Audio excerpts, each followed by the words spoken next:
You hear that all the time, saving time. But to me, it's maybe not about doing things necessarily faster, but it's about reclaiming the hours that I think just get lost. Hello there. My name is Monica Burns, and welcome to today's bonus episode of the Easy EdTech podcast. If you're used to joining me on Tuesdays for new episodes, you are in for a treat. This is a special bonus episode of the podcast in partnership with JotForm. Just like on Tuesdays, these bonus episodes are designed to give you ideas you can try yourself, share with a colleague, or bookmark for later in the school year. If we mention something you'd like to check out, you'll find the link to it in the show notes. So don't forget to head to my website, easyedtechpodcast.com, for all of the links and resources from today's episode. This episode is part of a special bonus series presented by JotForm. JotForm provides an all-in-one solution to streamline administrative tasks, enhance community engagement, and foster innovation. Using their no-code, drag-and-drop forms and workflows, your teams can securely collect and store data, automate routine tasks, and collaborate on team resources. Educational institutions are also eligible for a 30% discount on JotForm Enterprise. Head to their website to learn more. jotform.com/enterprise/education. And a quick note, this episode is part of a special bonus series. You can find the video version exclusively on JotForm's YouTube network. Today's episode is titled 5 Low or No-Cost Tech Tools That Can Save Teachers Time with Richard Colosi, a bonus episode with JotForm. Today, I'm excited to welcome a fellow Apple Distinguished Educator, Rich Colosi, to the podcast. I've known him for over a decade now, and he serves as an Instructional Technology Specialist for a K-12 district in Rochester, New York. He knows exactly how busy a teacher's schedule can be, and he's joining us to break down 5 tech tools that are worthy of your attention, all low or no cost. They can automate your most time-consuming tasks. And if you are someone who's attended sessions at NYSCATE, been to any of my sessions I've done at the NYSCATE conference, which used to be in Rochester, I skipped it this year. It was in Verona, New York last year. You might be familiar with the App Smackdown. It's been a couple years since I've participated in the App Smackdown. Rich is the one who organizes it. So if he's a familiar face as you're listening to this episode, that might be where you know him from. So really pumped for today's conversation.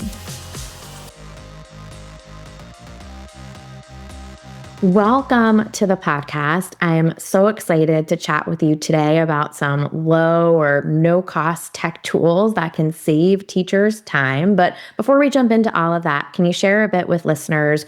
What is your role in education? What does your day-to-day look like? Sure. So my name is Rich Colosi. I serve as an Instructional Technology Specialist for a K-12 school district here in Rochester, New York. And I kind of am like a bridge between the technical infrastructure and the boots on the ground classroom experience. So my day is really never the same. It could be co-teaching a lesson on digital citizenship to leading district-wide professional development or workshops on AI integration. Sometimes it can be a regional panel planning something for the teachers in our region. So my day kind of never looks the same. And one of my roles is really finding the right digital tools to reach every student, whether they're in kindergarten or senior year, as well as some of the professionals and the leaders in our district. And outside of my work, I'm the founder of the YouTube channel EdTech Hustle. This is where my side hustle kind of meets my passion for content creation, which is why I called it EdTech Hustle. It's kind of like a side project that I know a lot of us teachers kind of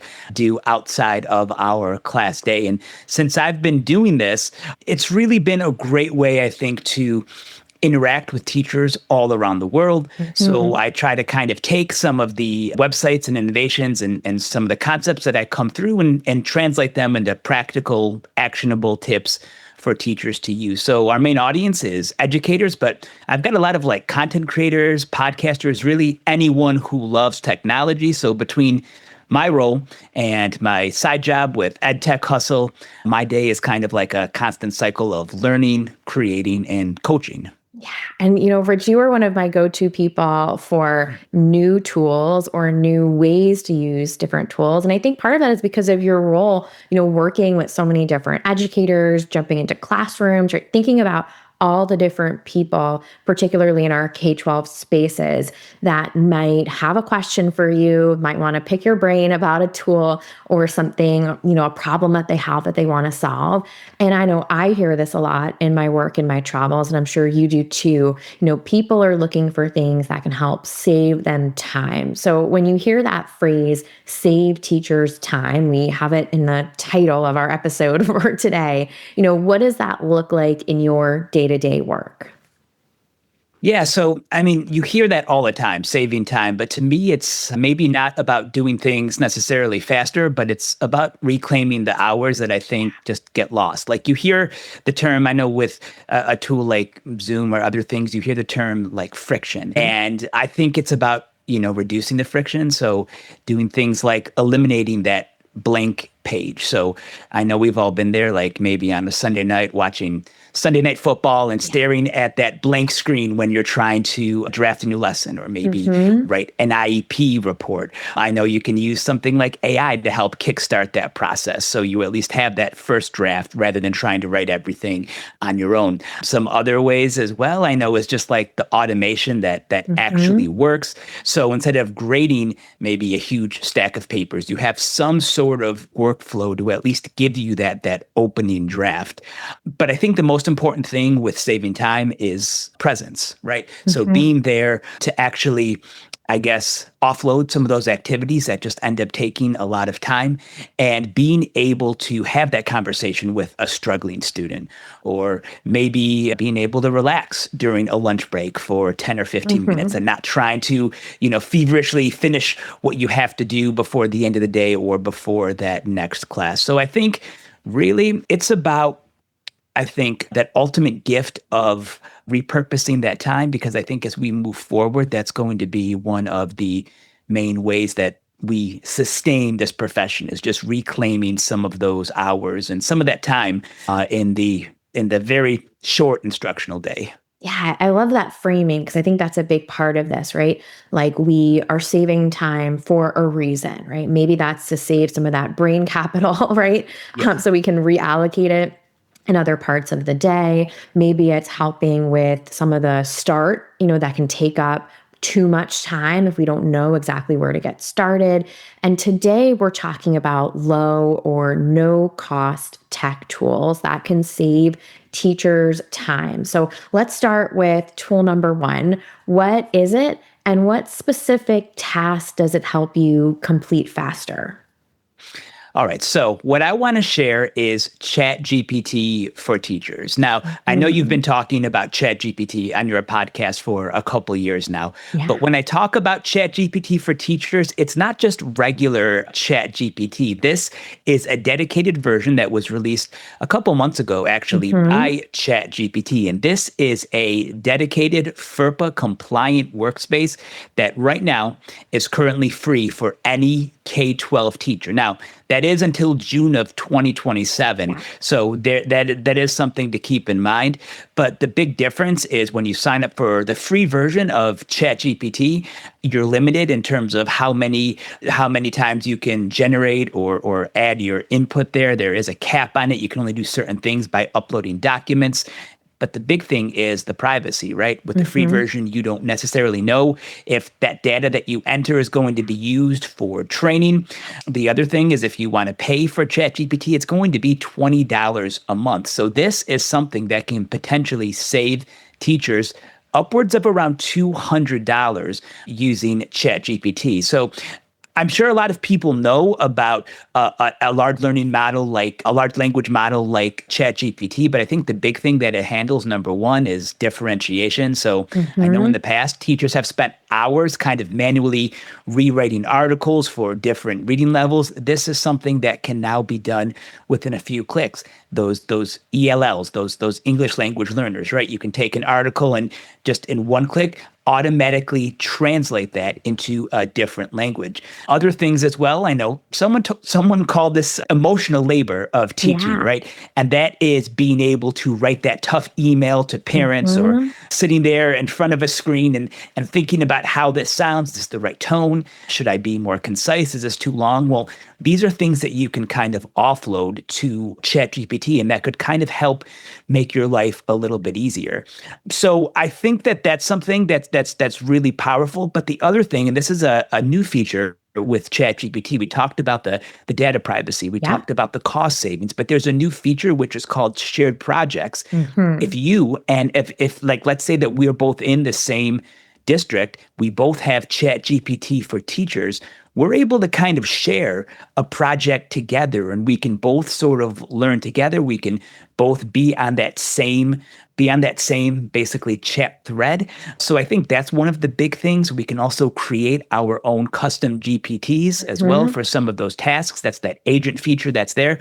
So I know most of the teachers listening now probably have something in their school district, whether it's like Google Gemini or it's Microsoft Copilot, but I really do think there's a big value, whether you just like ChatGPT better, but sometimes I'll run things through, Google Gemini and then run it through ChatGPT as well. So it's just a great feature. This is something that, again, something that I've paid for in the Yeah. past. And Hmm. now, not only are you able to use this for free for about 2 years or so, but it does have that data compliance piece, which I know Hmm. was a concern. And obviously, if you're using a tool like ChatGPT, you're going to be conscious not to put personally identifiable information, but you have that safe net as well. So that's definitely a tool that I'd recommend for all teachers to use. There is a verification process, but Hmm. it's nothing too crazy. You basically just, take a screenshot of your school ID. It goes through that process, and then you should be all set after that. And thank you for differentiating between the two versions, right? Because someone might hear ChatGPT and say, oh, like I know that, or you have to pay for that, right? Or, we're not talking here about the consumer version of this tool. A lot of times in education, we try out consumer version first, and then maybe we find an education use or it becomes a tool that's like primed for K-12 or has an education vertical. So love that you chose one, right, designed specifically with teachers in mind, even if it may be familiar with a few features, right, for people who Mhm. are listening, right, this is going to be a little bit different. Now, what's next and what problem does it solve? Okay. So my next tool is going to be Notion. So in my daily Mhm. role as an instructional technology specialist, I see teachers struggling with juggling so many different platforms. So it's almost like I guess, tab fatigue, right? Because Yeah. they have their lesson plans in maybe Microsoft Word or Google Docs. They set up a student tracker in Excel. The bookmarks are in Chrome and Edge, and then maybe they'll have personal notes on, I don't know, like a shared folder or maybe even on a physical planner. So I think what Notes does is it kind of helps solve, I'm sorry, what Notion does is it helps Hmm. solve that fragmentation problem.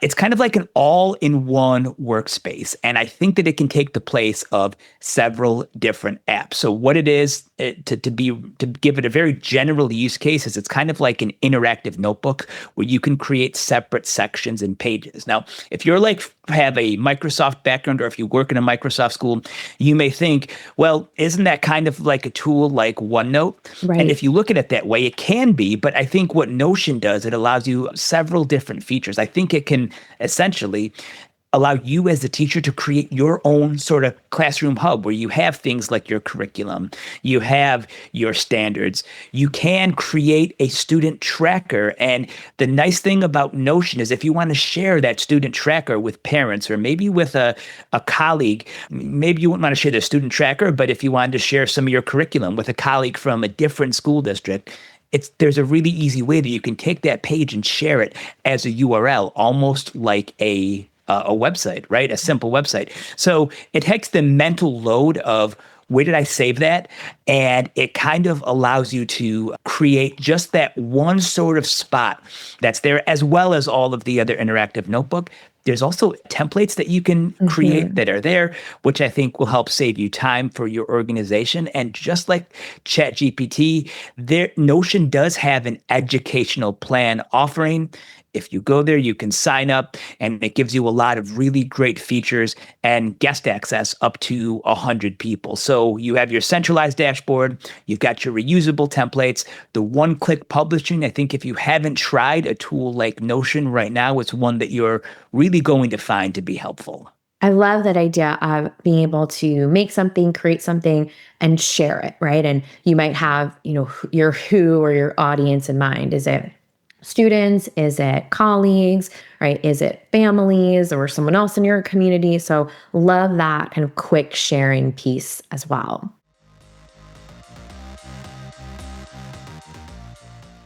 A quick note from the presenter of today's episode, JotForm. JotForm lets you build a form in minutes. Student survey forms, homework submission forms, online quizzes, and so much more. You can start from scratch, or if you want to get a head start, check out their collection of free form templates designed with teachers, schools, and districts in mind.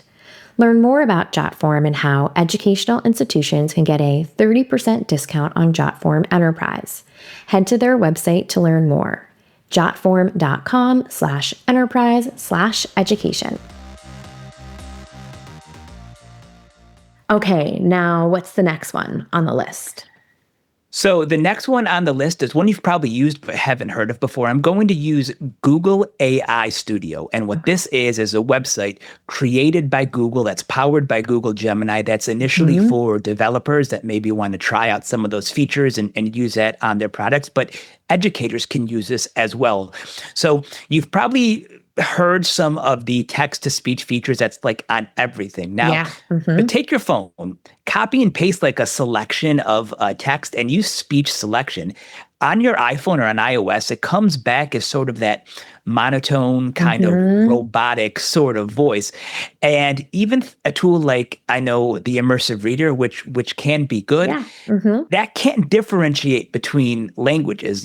It's one language and it reads it all in one language. So what Google AI Studio has are much more multilingual and expressive capabilities. So with Google Gemini and Google AI Studio, it has up to 24 different languages. So what you could do is have a 3-paragraph document, right? One is in English, one is in Spanish, let's say one is in French.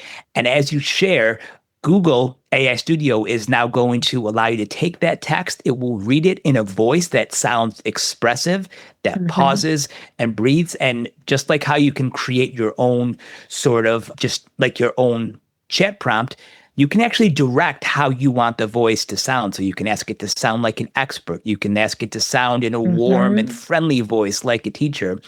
But once it reads that text, it's going to be able to identify this is English, this is Spanish, this is French, and it will speak in each distinctive accent. So I feel that this has a lot of power, not only for our ELL students, but also for our students who may just need something audio directions and something that you want to give them in a text to speech that's actually going to sound like a real person. And I know for myself before, I've done this if I have to give a speech or if I want to prepare for a presentation, I'll just take my notes and copy and paste them.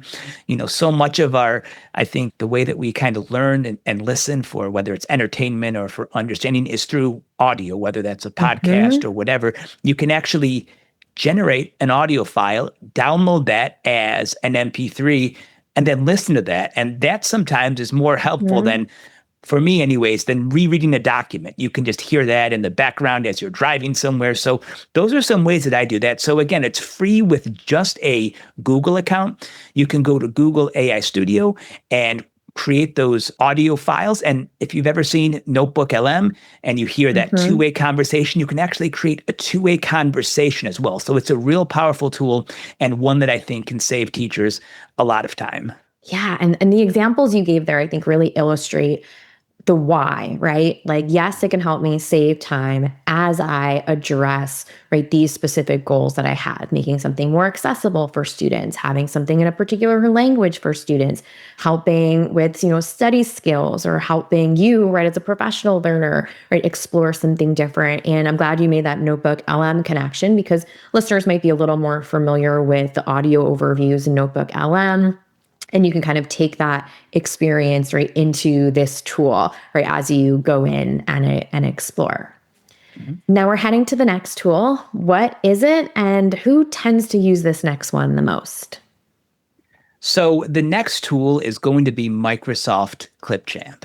And this is something that I think is used by probably two groups. Number one, teachers who want to kind of clone themselves or clone their instruction, Mm-hmm. I should say, or teachers who want to be digital storytellers. So I think for teachers, this is a great tool if you want to create flipped instruction, right? So Mm-hmm. instead of standing at the board and doing a 15-minute lecture, or if you're out of the building and you want to make sure that your kids still are able to learn the material, or to you want to deliver the material in the way that you want to select, you can do that through Clipchamp. So what Clipchamp is Microsoft's online video editor.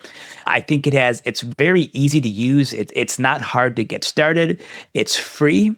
So if you are a Microsoft, I believe it's an A3 or an A5 school, you're able to get that for free.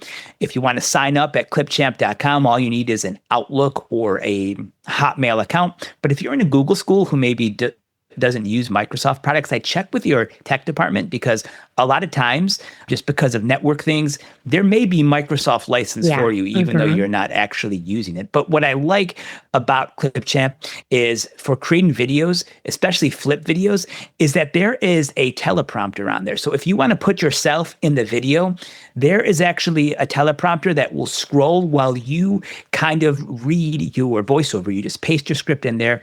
It scrolls next to the camera, and it makes your videos look professional. Now, of course, you don't have to do that, but you can if you want. There's also a screen recording feature as well. So as well as editing videos, you can create your own screen recording if you want to kind of model how to do something on the screen. It's something that I think is pretty easy. Now, the other thing is that there are accessibility features like auto caption. So with one click, the AI is going to generate subtitles, just like you see in a lot of social media. And I know that's real popular with students, not just those students who may have audio processing issues, but students who are like I said, those ELL learners, right? Those are some things. And I think just younger students in general, just from social media, have grown up watching, these videos online, and they see the speech to text. But again, if you want to create something, and this is the other thing that I like, not only creating the video, but publishing that video, right? You don't have to worry about publishing to a third party like YouTube. If you're in a Microsoft school, you can publish that video, and you have the same capability for sharing as you would with any of your other documents. So I could create a video and just share it with you, Monica, or I could create a video and say only teachers in my school can see this video.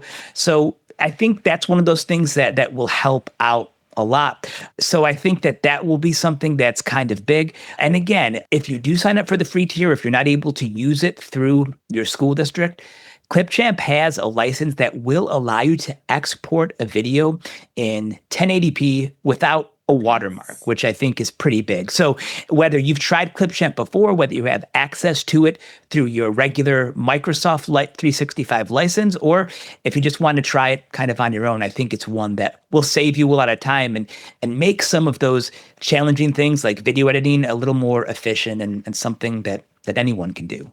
That's fantastic. And that's one I have not tried out yet. And I love video. So I'm going to jump in and make sure to take a look at that this year. Because everything you said there, including the subtitles, right? Like from an accessibility standpoint, right? Massive. But then, I know for me, like it's rare that I'm even watching, right, television, right? Or, a Netflix movie without the subtitles on now.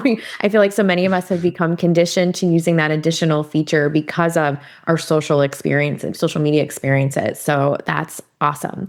Okay, now take us to the last one on the list. What is it, and why did it earn this final spot?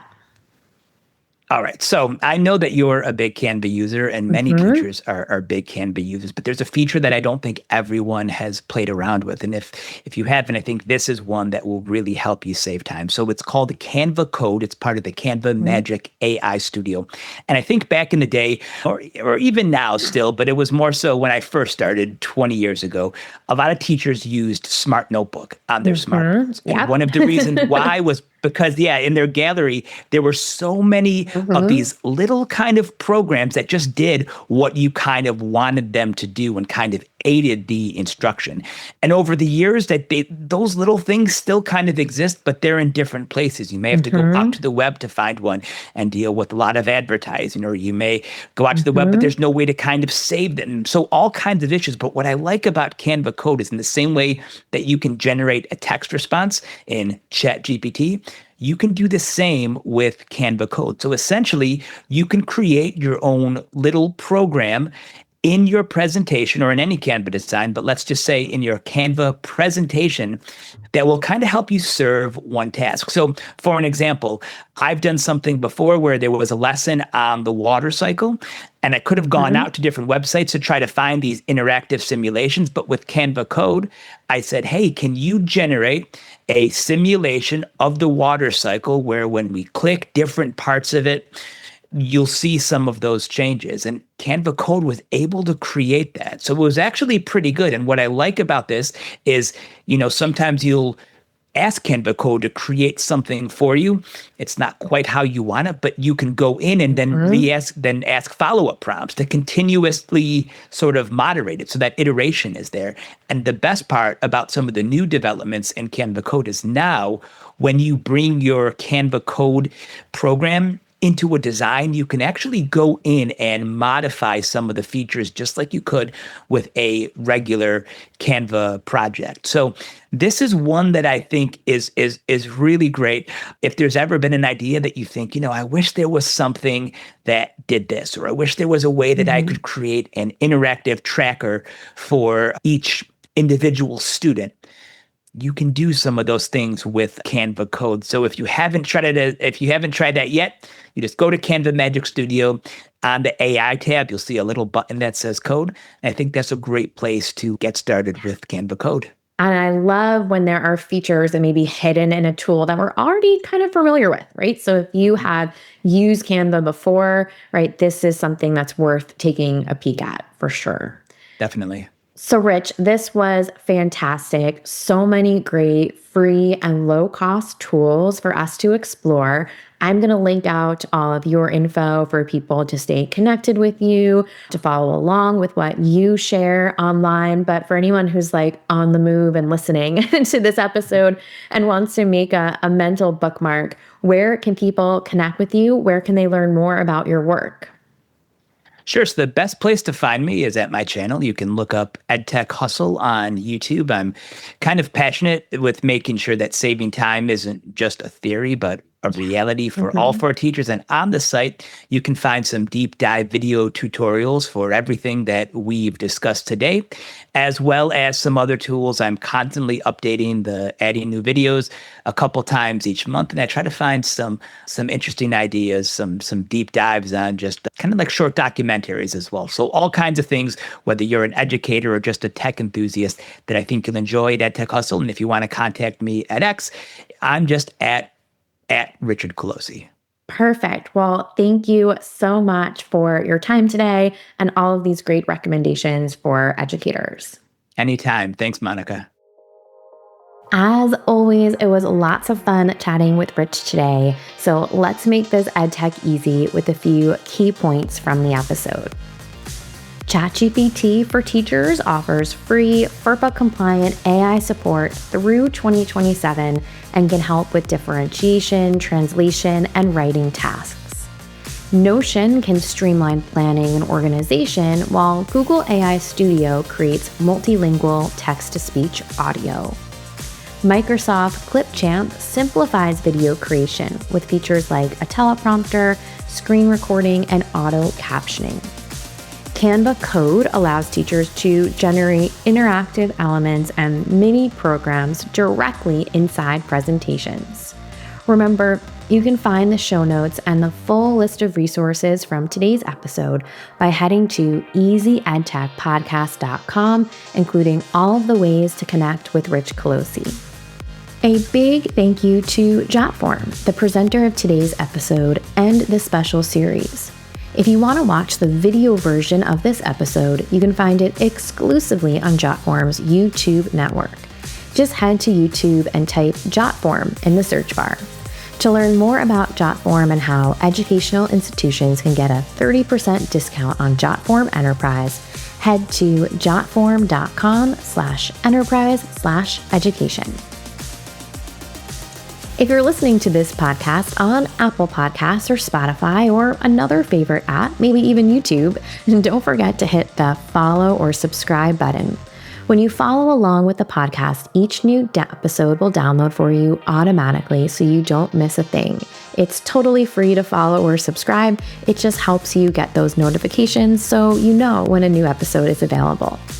And if you have a moment and are feeling extra helpful today, please leave a rating or review for the podcast. It helps other educators find this podcast when they're searching for topics like EdTech in their podcast app.